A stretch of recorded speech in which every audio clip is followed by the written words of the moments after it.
Original. Original.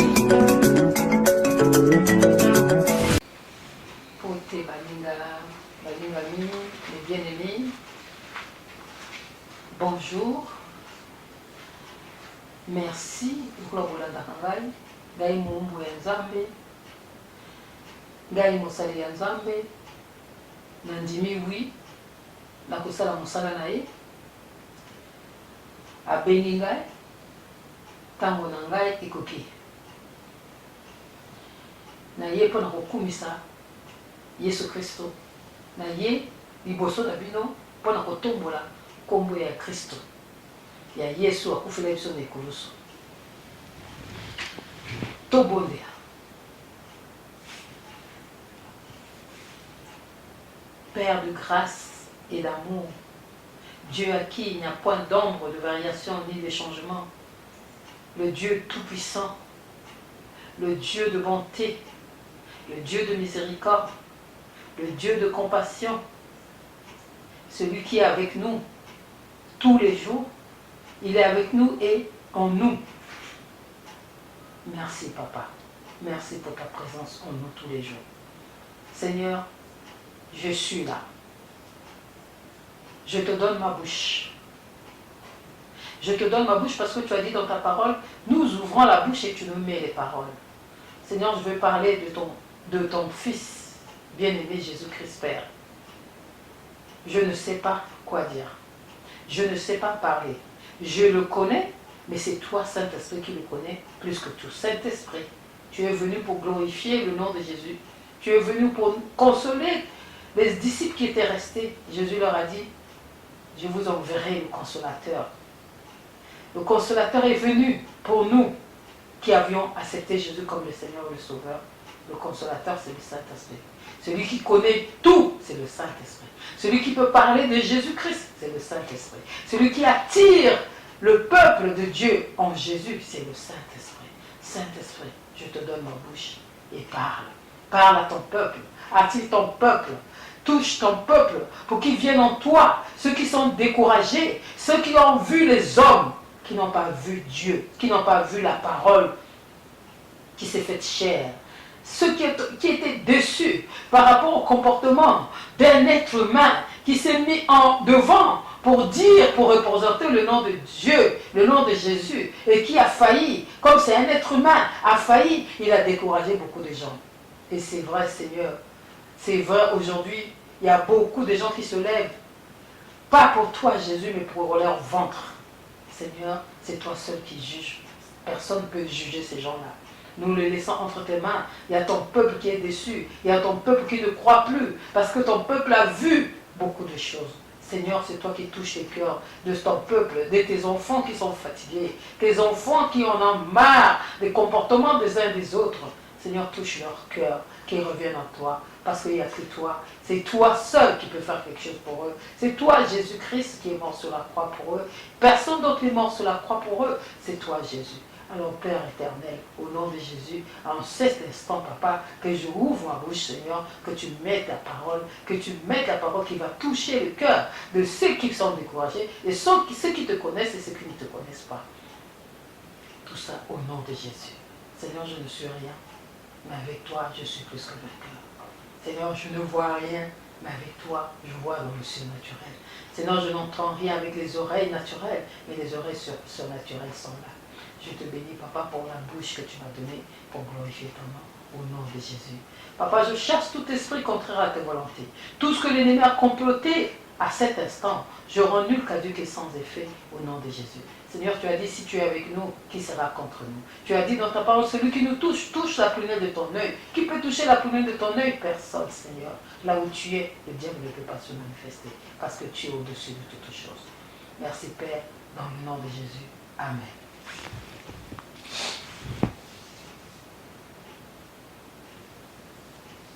Balingami, émission elekaki, émission nanga oyo na salaki, oyo witi koleka, oyo mwana ya mwasi elenge oyo atémoignaki loboko ya Nzambe na kati na bomoi na ye. Atémoignaki, azalaki na kati ya misala ya satana, azalaki na kati ya bakisi aboyi koenumere bakisi nyonso asalaki, ezalaki ebele na basense nyonso tu, elekaki yango wana epesaki ye lokola liboma. Asalaki bamakambo ya mabe. Mais oyo ayaki mpona baoyo basassin, Jésus ayaki mpona basassin, Jésus ayaki mpona bato ya mabe, bato ya soloka, ye wana moto akangolaka, ye wana moto achangeaka mitema, ye wana moto asalaka nyonso. Jésus ayaki mpona bato bazoloba baza parfait te, Jésus ayaki mpona bato balobi ke bango bakoka te, Jésus ayaki mpona baoyo bamoni ke nakoki te na makasi na ngai te, nakoki te, nazalaki boye, nasalaki boye, me na ye na makolo na yo Yesu, na ye kosenga yo pardon, olembisa ngai, natiki nzela wana. Kosenga pardon eza problème te, koreconnaître bafaute eza problème te, mais kotika yango, otiki penza, oponi, ozwi nzela mosusu, otala so nsima te, soki tokoma libanga mongwa. Ye andimaki yango, abengi ngai, aye tosambeli, ngai nabeleli kaka Yesu Kristo. Ngai nakomi jamais nalobaki ngai moto nasali, pardon, nakobanda ndenge mpona lobaki ngai moto nasali yango. Olimbisa lingala na ngai eza mwa mobulu parce que nakolaki na ngambo, donc kwa nakolaki na ngambo mpona mwa lingala na ezala mobulu, olimbisanga bozo comprendre kaka. Lokwa pe eza pe lokwa bana biso ndenge bazoya pe bazobota bana baokola pe baye na mwana bakoli mwa lingala na bango na français ezala mobulu, donc vous comprendre là. Donc yango wana ayaki kotémoigner, aye kotala biso tosambeli tosali oyo nzambe alakisaki nga nasala. Nayebisaki bino na baémission na nga mosusu bomonaki mungwa mafuta olive, huile d'olive na mai. Ayaki tosalaka badelivrance awa ya ndenge na ndenge, ngai nasalaka te, ngai Yesu moto asalaka.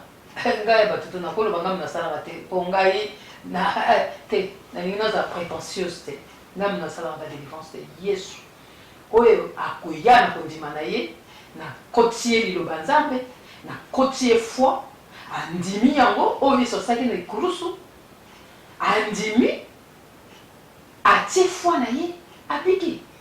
Puis besoin, rien n'est impossible à celui qui croit. Crois et tu verras la gloire de Dieu. Donc, oyo nyonso akondima, oyo nyonso akondimela nzambe, akondima surtout oyo Yesu asalaki na likulusu.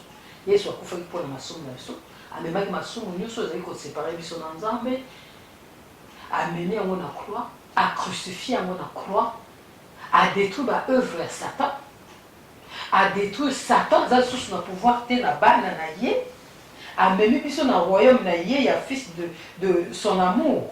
Zela totanga yango parce que koloba boye bomona lokola soki ndenge nini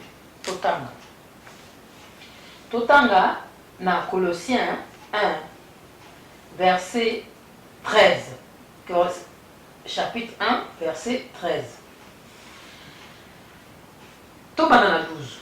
Rendez grâce au Père qui nous a rendus capables d'avoir part à l'héritage des saints dans la lumière. Wana 12. Tokena 13. Il nous a délivrés de la puissance des ténèbres et nous a transportés dans le royaume de son Fils bien-aimé. Alors Paul a dit, te rendre grâce na nzambe ou ya rendre biso capable to kota na kati héritage na biso, héritage na biso ba saint, to koma sanctifié na makila ya Yesu. Yesu a sanctifié biso na makila na ye, Yesu a sanctifié biso, a purifié biso, a nettoyé biso, to komi libre, to komi saint na biso na nzambe ndenge azomona bao bandimeli Yesu. Yango mona zolo ba nyusu l'air nyusu tu bo nan ba yambi Yesu to ba yamba Yesu. Soki oyambi Yesu na bombo ino eza kaka bénéfice na bénéfice.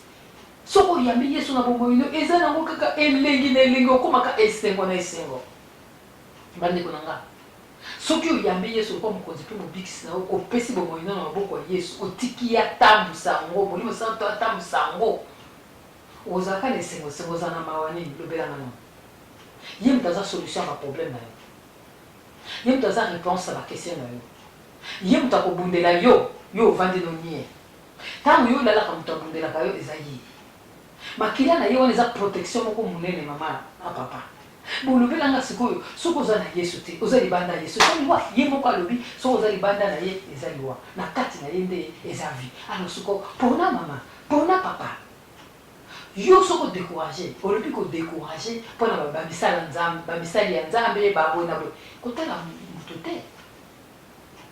Bible ezoloba biso malheur à l'homme qui se confie à l'homme kotala moto te kotala ngai te ngai oyo nakopesa liloba kotala ngai te tala nde liloba nzambe ye moko aza nzambe oyo ozomona eza ye moko eza liloba na ye eza ye moko tomonaka ye te toyebi ye kaka na liloba na ye soki otie eliki yango na liloba oyo olandi yango mpenza ndenge ye azoloba obeyer na liloba oyo mama okotambola kaka na esengo okozala na mawa te eloko nini oyo akoki kopesa yo te aza nzambe ye motakela nyonso akopesa eloko nini akopesa yo te alobi awa na liloba na ye alobi adélivre yo na puissance ya ténèbre mpe atransporte amemi yo na royaume ya fils de son amour ozalaki liboso na ténèbre ozalaki liboso na ozalaki ya kokufa na croix wana ozalaki ya kokufa na croix wana amemi kufa na yo nyonso atika yango na croix adélivre yo na puissance ya ténèbre ça veut dire adélivre yo na maboko ya bandoki ya bamagicien ya basorcier marabout bao nyonso adélivre yo oza lisusu kuna te oza lisusu moliti te oye na lumière wana na croix wana obomonaka croix ezali puissance monene na bao nyonso bandimela yesu croix obomonaka croix wana croix eza puissance monene na bao nyonso bandimela yesu na croix wana yesu amemaki masumu na yo na croix wana yesu amemaki adétruire na racine epesaka masumu na croix wana alibere yo na esclavage oza susu esclave te asukoli yo na makila na ye asukoli yo asanctifie yo okomi saint nzambe azomona yo saint yo moko bimonela so ndenge nini me nzambe azomona yo oza sanctifie oza saint na biso na ye nzambe donc makila na yesu wana mikolo nyonso makila wana nde moto ekoma avocat na yo epai ya nzambe soki kaka problème nzambe so amoni makila wana bolingo na nyonso toketie pana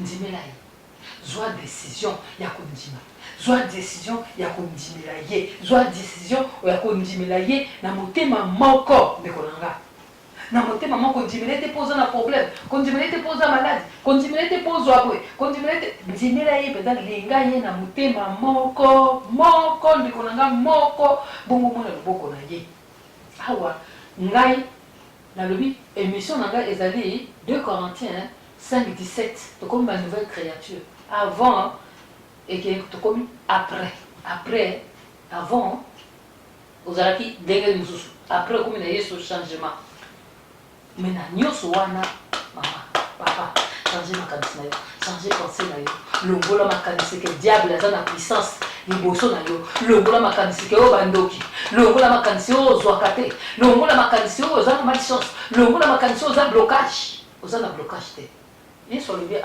oza na blocage te yesu alobi na liloba na ye ke abimisi yo na esclavage amemi yo na royaume ya fils de son amour qui est Jésus royaume asie oyo asie le royaume ya nzambe mokonzi ya nzambe ye oyambi yesu eza na kati na yo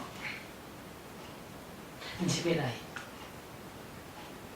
soki ozalaki découragé soki mpenza olingi kobénéficie na bénéfice nyonso ya croix na ya résurrection ndimela yesu ndimela ye ndeko na nga oyo mwana na ngo ayaki andimelaki yesu atatoli yesu aconfesse masumu na ye alobi oyo nyonso asalaki alobi yango na miso nzambe amemi biloko na ye nyonso tu ya salite wana aye nango todétruire yango totumbi yango tosambeli tobrise balia tobrise bapate andimi na motema moko azwi lobike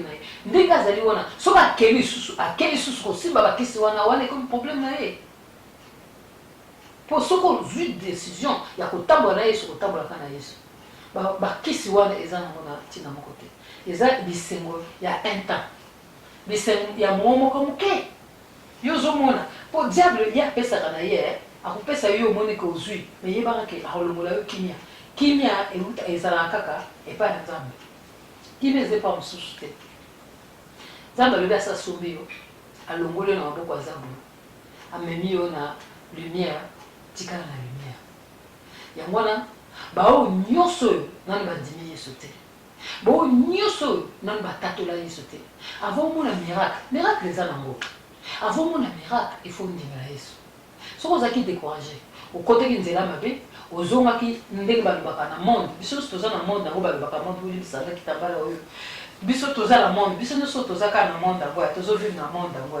monde yango eza ya biso nyonso tu mais bamosusu baza na monde bamosusu mpe bayamba na bango yesu baza na kati ya monde me baza ya monde te donc soki yo ozongaki na monde soki yo ozongaki na misala ya mabe otikaki bongo ozongi lisusu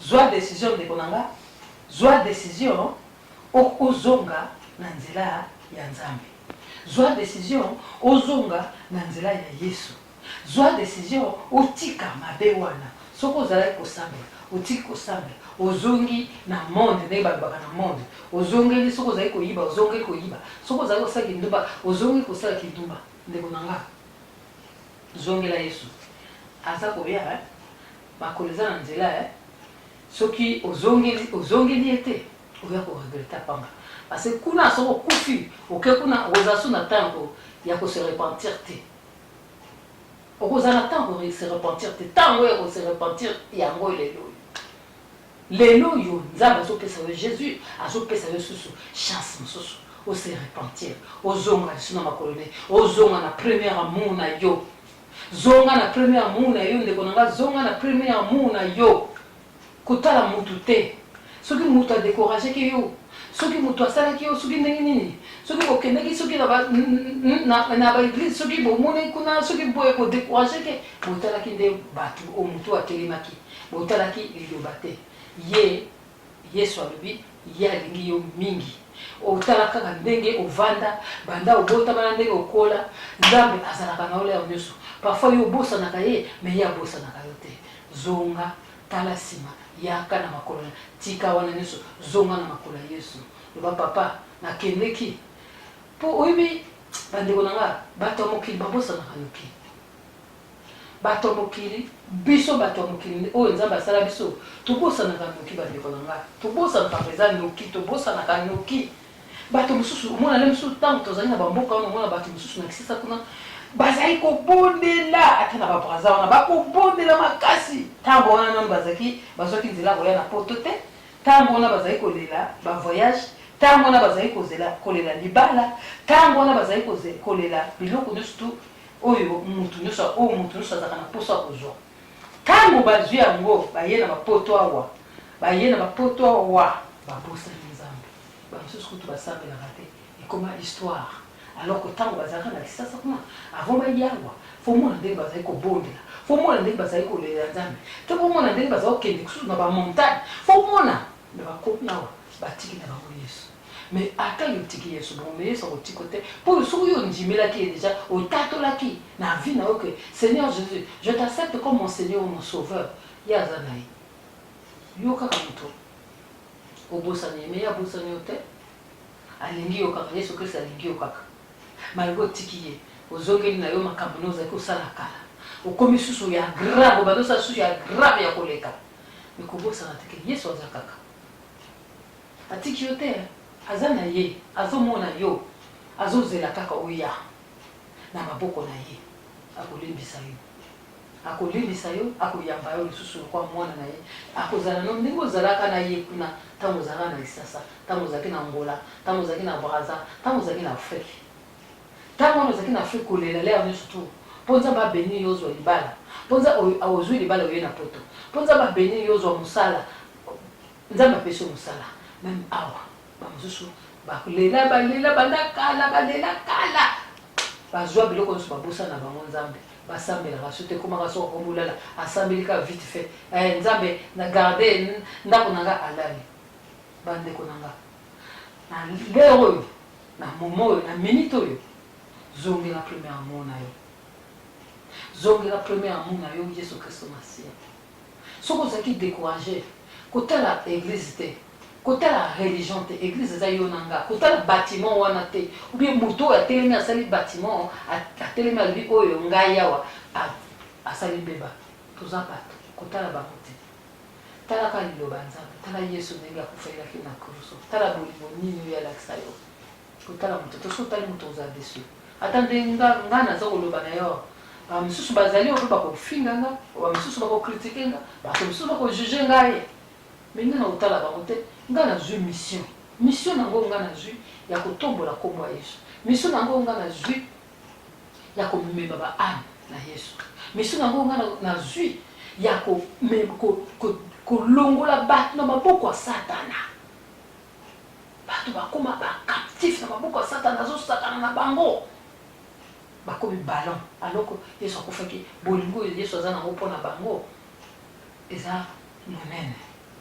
Donc ngai susi na nga bato baya na Yesu e bango ebele baya na Yesu po ete Yesu azozonga bientôt asali mokili na ye mpona bato nyonso bao nani bayambi Yesu te baya na Yesu parce que baya na Yesu lere nani baza na bomoi so bakufi ekoma trop tard yango wana susi na ngai yango wana susi na ngai yango susi wana ezelo mosusu te so nazosala eloko oyo eza mpona zwa mbongo te nakoma na mbongo nini naza na besoin nango te mwa moke oyo nzambe azopesa nga ekoki mais susi na ngai bato nyonso bayeba toyoki toza na sango malamu eza lokola na kati ya mboka babombi nzoko ifo moto nyonso toya kozwa ndamu e bamosusu bazwi bamosusu bazangi eza malamu te yango nomoni susi na ngai yango wana bandeko na nga susi na nga yango wana bato baya na Yesu vi na bango ebongwana vi na bango echange kaka Yesu mutu achangeaka mitema kaka ye mutu achangeaka nyonso kaka ye bandeko nango olinga te nzela mosusu eza te kaka nzela na ye lokola alobi na Colossiens 1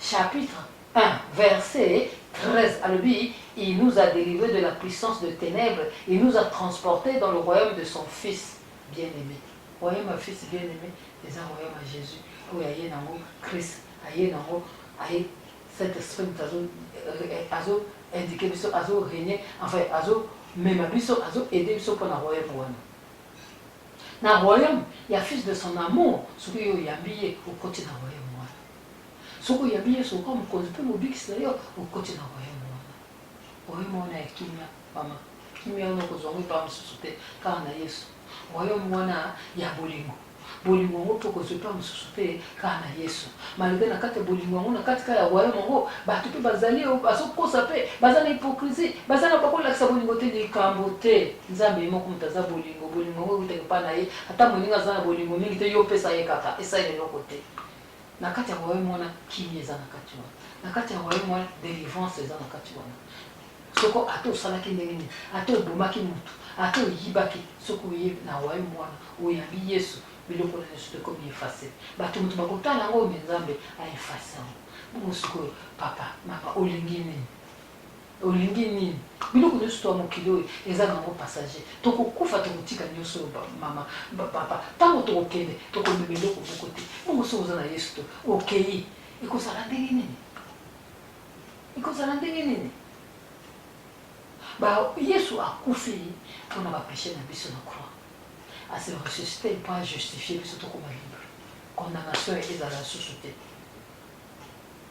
soki oyambi Yesu otie mpenza elikeli epa Yesu otie elikeli na liloba nalobi te ke soki oyambi Yesu okozala na tribulation te bible ezonga biso batribulation ekozala me tobanga eloko te Yesu azali elingi koloba te ke soki oyambi Yesu ozala na susi te ozala na problème te okozala na problème mais susi okotia yango te mpo oyebi ke Yesu azali ye moto akobondela yo okopesa mikuba nyonso epa na ye il faut foi na yo fo ezala éprouvé foi na yo kozala éprouvé soki oza na problème wana ekomema yo ozala na patience wana opersévère pour témoigner, on est ensemble. Si tout est bien, problème des alités, soucis des alités, souci, il faut là pour le coup, ensemble, la situation là pour tester foi. Foi, il faut tester. Il faut que problème les là, au long, problème, on a pour tato là, on est ensemble. Bato biso bakanisa so oza na nzambe okoza na problème te okoza na problème de yo moto obunda etumana te kotika na mboka nzambe yesu ye moko moto akobunda donc nzambe na ngai bandeko na ngai naye kopesa bino Colossiens 1:13 ntango na croix a délivré biso na puissance à ténèbres a transporté biso na royaume fils de bien-aimé fils de son amour. C'est qu'on a la résurrection, appelle ça autorité. Puisque nous avons sous la ténèbre, puisque nous avons délivré, appelle ça autorité. Appelle ça Luc 10:19. Alors, appelle ça puissance qu'on marchait dans serpent et scorpion et toute la puissance de l'ennemi. Rien ne peut te nuire. La croix a délivré. La résurrection, on sait qu'on a appelle ça autorité, nous appelle ça puissance. Il y a qu'au marcher sur le serpent, le scorpion, dans Luc 10:19.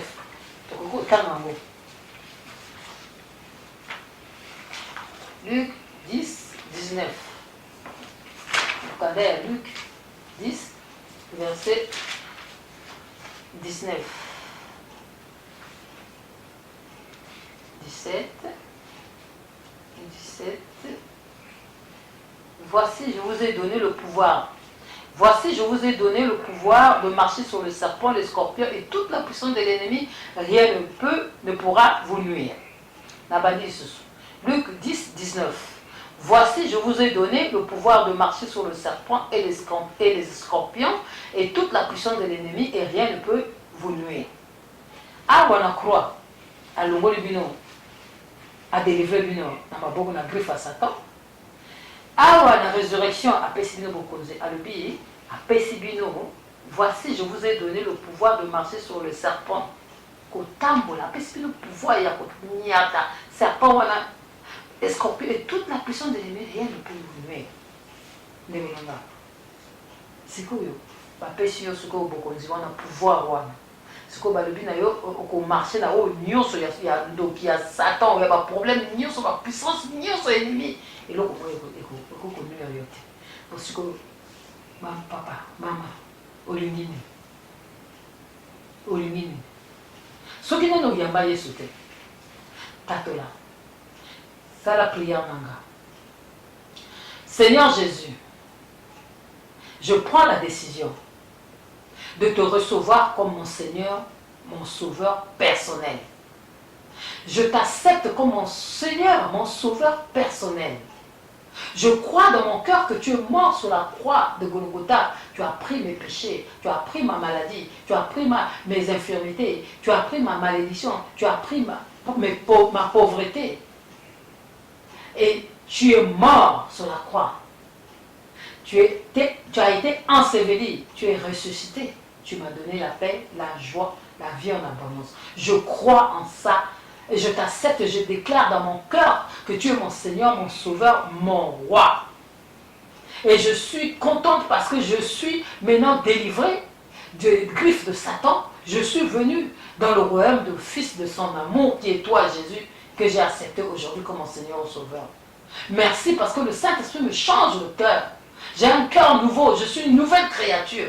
Les choses anciennes sont passées, toutes choses sont devenues en Christ. Sont devenues nouvelles en Christ. Je te remercie, Seigneur, parce que tu as permis, tu m'as attiré en toi, parce que tu as dit, rien, personne ne peut venir en toi si tu n'attires pas Saint-Esprit. Merci de m'avoir attiré. J'accepte Jésus comme mon Seigneur et Sauveur. Je crois dans mon cœur et je confesse dans ma bouche. Jésus-Christ est mon Sauveur. Merci, Père, pour tout, dans le nom de Jésus. Amen. Au tatoli que yamie sur quoi mon concept mon big ça tant les amis qui m'ont continuer nzamba pambola bino merci mingi na ba o ba yabi yesu ya sika bozwa numéro nanga bo benga ngai 07 54 58 06 25 07 54 07 54 58 06 25 numéro nanga yango na bobenganga bon tosolo. Amen. Amen. Botika malamu.